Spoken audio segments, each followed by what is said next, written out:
Dear students, Assalamu alaikum wa rahmatullah. Class 10th subject Mathematics exercise 9.1 question number 7 says that from a point on the ground, the angles of elevation of the bottom and the top of a transmission tower fixed at the top of a 20-meter high building are 45 degree and 60 degree respectively. Find the height of the tower. यानी हमारे पास एक transmission tower है, लेकिन ये tower एक building पे बनाया गया है। अगर हम इसको टावर नाम देंगे यहाँ AB, लेकिन जो ये टावर है ये 20 metre building, let this BC be the height of the building, it is 20 metre. और जो बिल्डिंग पे टावर बनाया गया है, this is building, let us suppose. तो इस पे जो टावर बनाया गया है, इट इस हाइट मैंने यहाँ AB नाम रखा, तो इसी की हाइट हमें ढूंढनी है। लेकिन जो ये ट्रांसमिशन टावर है from the ground point on the ground, यानी जो ये बिल्डिंग है ये भी ग्राउंड पे है और एक पॉइंट हमने लेना है जो भी वो पॉइंट भी ग्राउंड पे ही है, उसका नाम हम D रखेंगे। इस पॉइंट से इस टावर के इस पर, यानी इसके फुट पर और इसके टॉप पर एंगल्स ऑफ एलिवेशन जो बनते हैं, it is 45 degree on the when we and the angle of elevation for the foot of the tower it is 45 degree and the angle of elevation for the top of the tower it is 60 degree। यानी हमारे पास एक building है जिसका नाम मैंने रखा यहाँ BC, इसकी हाइट जो है 20 मीटर है, और इस बिल्डिंग पे एक टावर है जिसका नाम मैंने रखा यहाँ AB।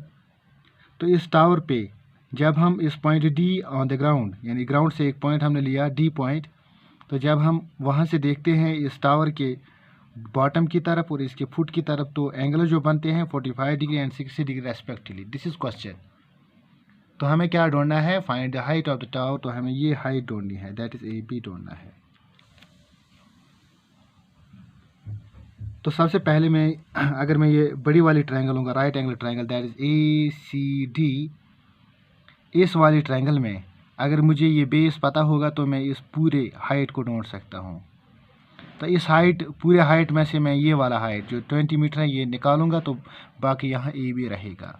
तो इसका मतलब है पूरे ट्रायंगल की हाइट ढूंढने के लिए मुझे ये DC मालूम होना चाहिए। तो DC को मैं इस छोटी वाली ट्रायंगल से निकालूंगा। ये भी राइट एंगल ट्रायंगल है, दैट इज़ BCD। इसमें ये परपेंडिकुलर दिया गया है, बेस ढूंढूंगा और इस बेस की मदद से बड़ी वाली ट्रायंगल में हाइट ढूंढूंगा, तभी जाकर मैं यहाँ AB ढूंढ सकता हूँ। तो सबसे पहले मैं लिखूँगा हाइट ऑफ टावर सॉल्यूशन में।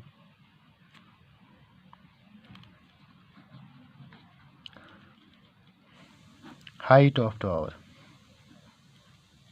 हाइट ऑफ टावर, तो यहाँ इसका जो नाम है दैट इज़ AB, और जो AB है इट इज़ इक्वल टू पूरे हाइट में से, that is AC minus BC। AC minus BC, BC तो मुझे पता है इट इज़ 20 मीटर, लेकिन मुझे AC ढूंढना है। AC जब मुझे मालूम होगा तभी उसमें से मैं BC निकालूंगा, तो AB रहेगा। ऑल्सो हाइट ऑफ बिल्डिंग, जिस बिल्डिंग पे ये टावर बनाया गया है, it is BC and BC is 20 metres, ये मुझे मालूम है। इसके अलावा मुझे दो और एंगल्स पता है, that is θ1 it is 45 degree and θ2, यानी two angles which are given, that θ2 it is 60 degree. तो सीधे से मैं सबसे पहले ये छोटी वाली ट्रायंगल लूँगा, that is right angle triangle and right angle triangle BCD जो है राइट एंगल ट्रायंगल है। तो इसमें मुझे परपेंडिकुलर पता है, बेस ढूंढना है। तो इसके लिए मैं इस्तेमाल करूँगा tan, क्योंकि मुझे पता है tan ही वो ट्रिग्नोमेट्रिक रेशियो है जिसमें परपेंडिकुलर और बेस आता है। परपेंडिकुलर मुझे यहाँ मालूम है और बेस मालूम नहीं है। तो इस वाली ट्रायंगल में एंगल 45 डिग्री है, tan 45 degree is equal to perpendicular that is BC divide by base that is DC। तो tan 45 का वैल्यू जो है दैट इज़ 1, BC का वैल्यू 20 डिवाइड बाई DC मुझे ढूंढना है, तो DC को ऐसे ही रखेंगे, DC into 1 it is DC, is equal to 20 metre. तो इसका मतलब है DC जो है इसका जो डिस्टेंस है दैट विल बी 20 मीटर्स। अब मैं बड़ी वाली ट्रायंगल लूँगा, also in right angular triangle. तो उस ट्रायंगल का नाम है ACD, बड़ी वाली ट्रायंगल। तो right angle at 90 at C, right angle at C। तो इस वाले ट्रायंगल में मुझे बेस अब मालूम है, परपेंडिकुलर ढूंढना है। अगेन इट इज़ 10, लेकिन इस वक्त एंगल 60 डिग्री है, यानी बड़ी वाली ट्रायंगल में एंगल 60 डिग्री है, this acute angle. It is perpendicular that is AC divide by base that is DC। तो tan 60 का वैल्यू ढूंढेंगे हम, tan 60 डिग्री। tan 60 डिग्री का वैल्यू है, it is √3। √3 is equal to AC मुझे ढूंढना है डिवाइड बाई DC जो है इट इज़ 20। अब इस 20 को मल्टीप्लाई करेंगे इसे, it is 20 into √3 is equal to AC, और we can say AC is equal to 20 √3 metres. अब मुझे AC भी मालूम यहाँ है। तो अब अगर मैं पहले वाली जैसे that is height of tower जो मैंने पहले ही लिखा है, it is equal to height of tower is equal to AB, लेकिन AB is equal to AC minus BC। AC का वैल्यू निकला 20 √3 माइनस, यहाँ निकला AC 20 √3 माइनस BC। तो BC मुझे पहले से ही पता है, इट इज़ 20 मीटर्स। 20 यहाँ कॉमन निकलेगा, that is 20 √3 minus 1 metre. This is the height of the tower, transmission tower which is on the building 20 metre. तो इस तरह हम ये क्वेश्चन कर सकते हैं। Then there is question number 8, वो ऐसे ही करना है। क्वेश्चन नंबर 9, तो वो question number 8 is assignment for you, and question number 9 says that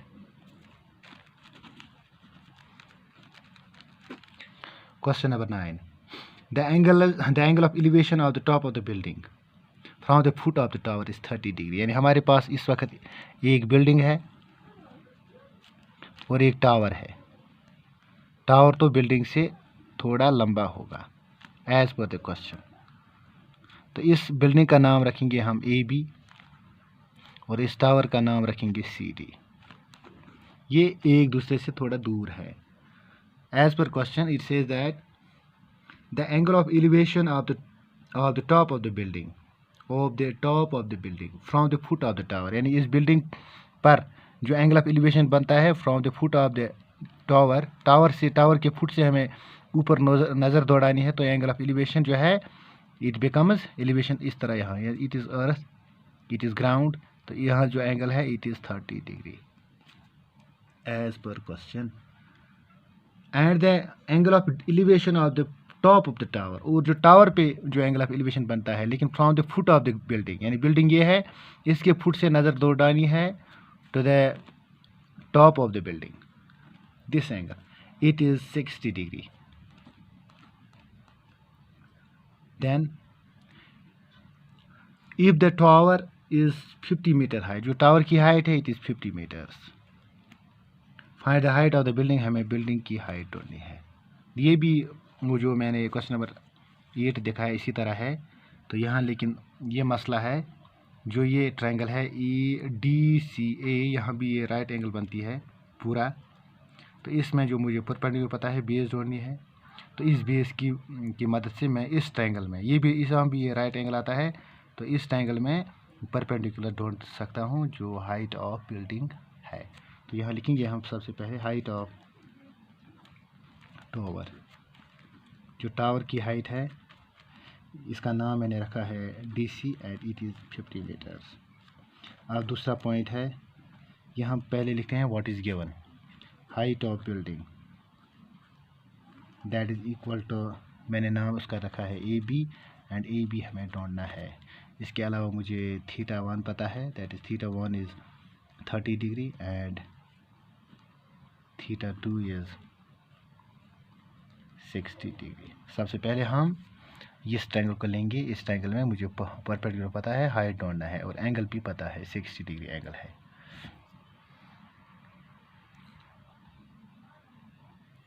लिखेंगे हम in right angle triangle DCA right angle at C। तो इसमें हम लेंगे tan 60 डिग्री, क्योंकि इस ट्रायंगल में एंगल ये आता है 60 डिग्री, 90 डिग्री यहाँ आता है। तो परपेंडिकुलर पता है, tan 60 इक्वल परपेंडिकुलर DC है डिवाइड बाई बेस CA है। तो CA को ढूंढेंगे हम, and under root this tan 60 जो है it is equal to tan 60 degree.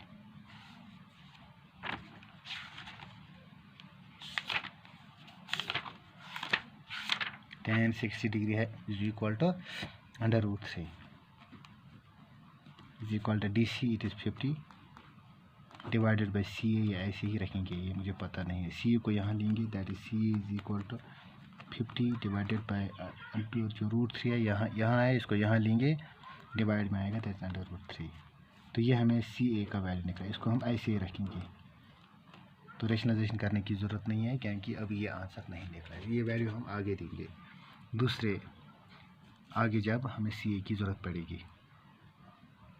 Now in right angle triangle, तो उस ट्रायंगल का नाम है BAC।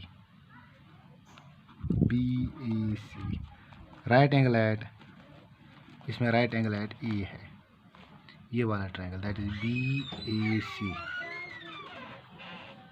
राइट एंगल है। इसमें एंगल जो है that is 30 degree, tan 30 degree is equal to perpendicular, इसमें दैट इज BA, और we can write AB divided by base, तो बेस इसमें CA है। Under root 30 is equal to tan under root 30, tan 30 degree that is equal to 1 divide by under root 3 is equal to BA मुझे ढूंढना है, और हम AB का उसका नाम रख सकते हैं BA और AB, इट इज़ डिस्टेंस और हाइट, एंड CA का जो वैल्यू है that is 50 under root 3, that is equal to 50 under root 3 into 1, that is 50 under root 3 divided by 1 under root 3 है ना नीचे, इसको मैंने 1 के साथ मल्टीप्लाई किया, it is 50 under root 3 divide by इसके और अंडर रूट 3 है। तो इस अंडर रूट 3 को हम यहाँ मल्टीप्लाई में लाएंगे, it becomes 1 by under root 3 is equal to AB। Under root 3 into under root 3 that is under root 3 square root cancel, that is 3। तो हम इसका मतलब है 51 is 50 divide by under root 3 into under root 3 that is 3 is equal to AB। तो इसका मतलब है AB is equal to, इसको हम डिवाइड करेंगे, देखेंगे क्या रिमाइंडर निकलता है, दैट इज 3 1 इज 3, यहाँ 2 दैट 23 6 18 2, तो इसका हमें 2 रिमाइंडर निकला, 2 divide by 3 that is 16 is to 2 divide by 3 metres, it is the height of, therefore we can write height of building it is equal to AB, and AB is equal to 16 and 2 divided by 3 meters। इस तरह हम ये question कर सकते हैं। Thanks.